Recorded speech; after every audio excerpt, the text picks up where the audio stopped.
Welcome. Today I'm going to show you how to add your project or videos into your editing software. For this example, I'm going to show you how to add projects into your Wondershare Filmora X. So that's what the software I'm using. So you're going to open it. So to add your project, there are two ways. First of all, you can come to file, then you go to import, then you go to media if it is just a file you want to bring, or media folder if it's a folder, either from your camera, your phone, instant card. So there are so many ways you can bring. And then the other simpler way is clicking on this sign here, import media file here. So by clicking here, it will just go to your computer, so you can choose whatever file you want to bring here. So let's say for example I want to bring this one, so just click open, it comes here. So this project has been added to your software. You can also add another project, so maybe a different stuff, so maybe a different thing.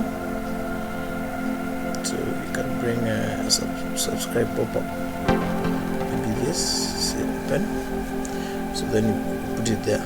So what you need to do is, so now after you have added, you can click add, then it comes here. You see drag media and effects here to create your video. You see here. So when I click add, this one it asks me all this, but now you need to put this setting. You need to ensure that you click on this setting. This one will be added automatically here down. Okay. Then this one you have to drag it so that you bring it on top of the project. Okay, so basically that is how you add your project into your software, especially for the Filmora X, the one I'm showing. Then from there now you can start doing your editing. But by now I have another video which you can watch, how to edit your videos in Wondershare Filmora X, and also how to use the green screen chroma key from Filmora X, because as you can see I've added a green screen, so you need to ensure that you know how to edit, how to use the green screen. So thank you guys for watching. That is how you can add your project into Wondershare Filmora X.